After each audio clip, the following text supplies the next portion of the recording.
I'm going to share with you a little bit of a different approach and a little bit of an idea on how we should take what we've done and what we've learned and turn it 180 degrees.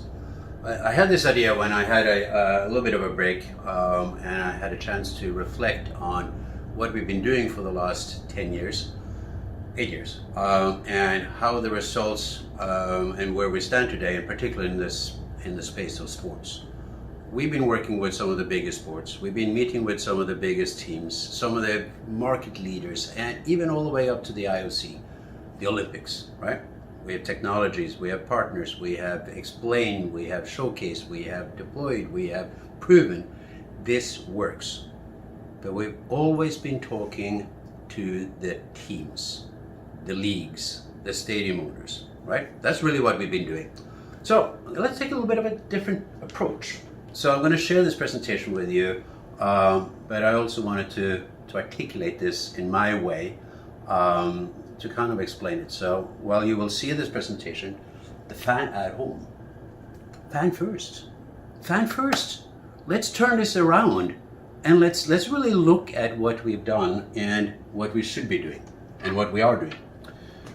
When you look about a sport team, who's the most important part of any sports team, any sports league, any sports event, tournament?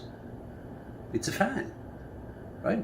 It's not the stadium, it's not the players, it's not the team, it's not the league, because if there wasn't a fan, it would just be something that we play ourselves and we kick the ball around and we love the sports, but it wouldn't be a business. And that's something that we all are looking at for the teams. We've been articulating this all the time, and we've been saying it over and over again to the teams. The fans, the fans, the fans. You need to be able to communicate with the fans. And we know that the fans are where the money comes from. The TV rights are depending on how many fans there are. The merchandise is depending on how many fans are buying the merchandise. And ticket sales is depending on the fans coming to the stands and watch the game. Of course, right now it's a little bit different. But nobody are looking at the fan first. They're looking at a way they can make money on the fans, but they're not looking at it, what's in it for me as a fan. So we're going to do a little bit of a twist. Right now, the fans are more important than ever, and finally, the teams are starting to take attention and pay attention to what we're saying. Because guess what? The fans are not coming to the stands. The fans are at home. And now imagine then we have a system like we've proven at Ole Miss. We know when the fans are at home. We know when they engage with your team. And why wouldn't we enhance that experience? That's what we do. The fans are at home. And this is not new. This has nothing to do with COVID. We've had these discussions with, remember the conversations with Chelsea. We remember the conversations with Liverpool. Liverpool said it very clear. We have 45,000 seats at Anfield. We sell that out. Great. We have 170 million fans around the world, and we have a relationship with 0 of them. Now, so we're trying to tell them that you should have a relationship with your fans. Well, okay, the fans are at home. They will never come to the stadium. However, here's the problem. Here's the problem with this whole thing. And I think that this resonates with all of you, right? We're all fans, but I'm not just a fan of Liverpool. I like Liverpool, but I also like Man United. And I like Messi, I like Ødegaard. And so all of a sudden I have multiple teams that I like, that I'm a fan of. I'm a diehard fan maybe of 1 or 2 teams, but I also am interested in others. And I'm also interested in the athletes that follow the stars, right? So, and of course I have different systems. I like the Olympics in the winter. I don't necessarily care for the summertime. Skiing, cars, auto. So I have a profile here of my fandom. Now, it goes across venues, it goes across sports, it goes across countries, it goes across loyalties, and sometimes I have conflicting loyalties, which all of this means I'm not going to download all these apps. I'm sorry, that's not going to happen. This goes back to the same thing that we talked about when we worked in the aerospace, in airport space. You're not going to have download an app for every airport that you go to, right? In this instance, I'm not going to download all these different apps, right? I want to have one system. I want to have one system that is for me as a fan. I am first, I'm fan first, and that's what we deliver. And that's what the system is. Now imagine that we have I earn because I am a fan. I should be rewarded for my behavior. I should be rewarded for my fandom by spending my time with you as a team. So that's what we're building. We have an ability to capture data. We do that. We can deliver experiences that is customized. We have also the ability to create tokens. We have a blockchain. We can create tokens and reward you with tokens. And we also, in our blockchain system, have an exchange. So now all of a sudden we can exchange it for merchandise or team merchandise. We can get loyalty points for the team or for the sponsors. We can even change it to fiat, real money, currency, with our exchange. And it's all about the behavior that I have in the platform, in the ad.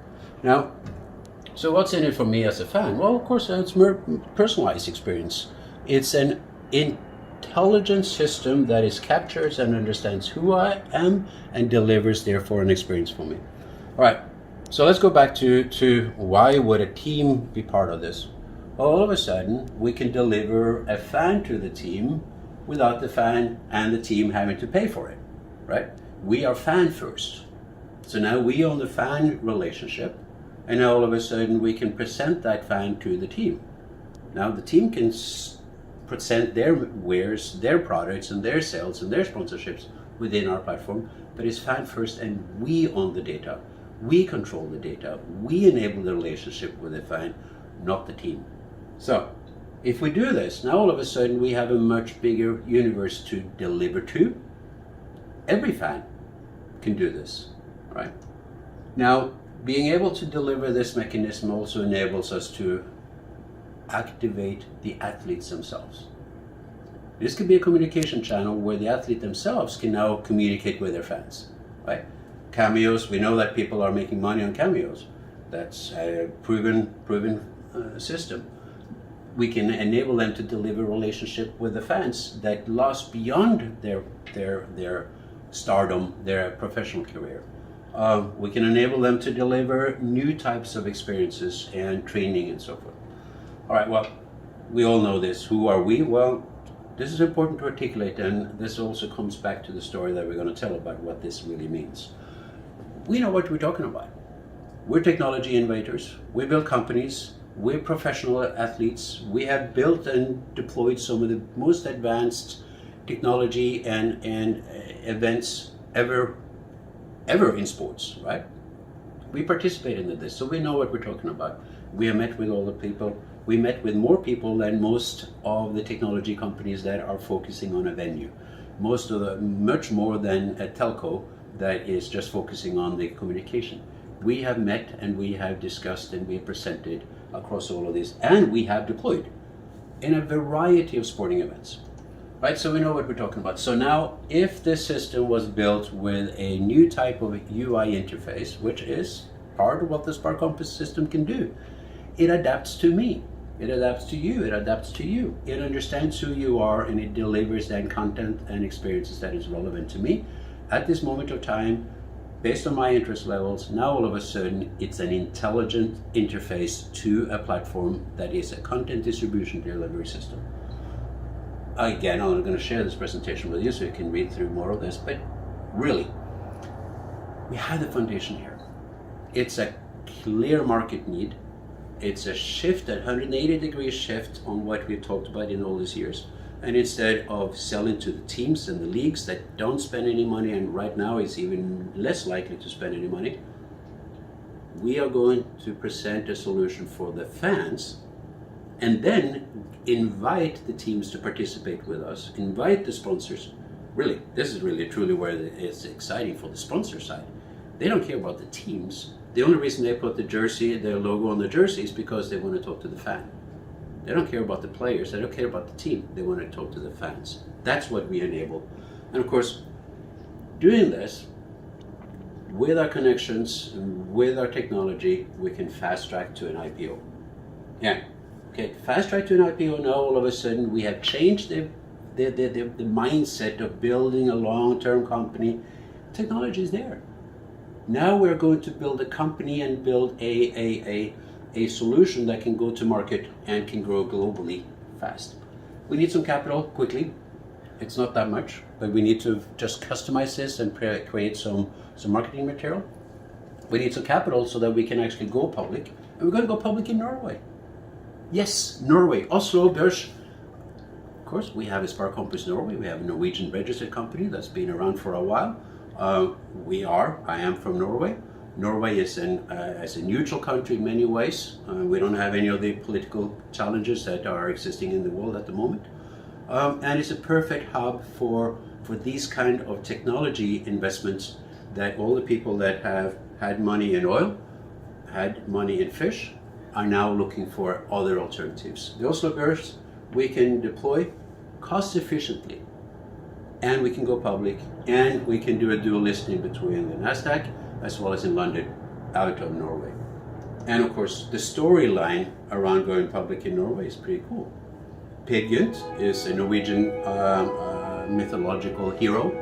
He's a Norwegian who traveled the world, became rich, came back to Norway, and that's where his roots are. That's a story that we can create around myself and the innovator of the Sparkompis platform, and we're now taking this to market. So that's a little bit of a story, and of course just a little bit of a system where we can see that Sparkompis is now reviewed to be the center on a governing body. That's great. So we will do that. But now we can be fan first. So fan at home, that's what I wanted to share. And I know I'm really passionate about this because we have now figured out a way to unlock the stalemate that we've had. We've had to try to sell to the customers, we sell to the EPL teams, we've been selling to Altos and system integrators. Let's turn it around. Let's turn this around and be fan first and deliver a solution for the fan at home. And we can do this quickly, we can build it, we can deploy it, we can go public, and we can bring in investors. And I hope that you want to be part of this journey. I'm going to go on it, I'm going fast and furious, and I hope you want to be part of taking fans to home.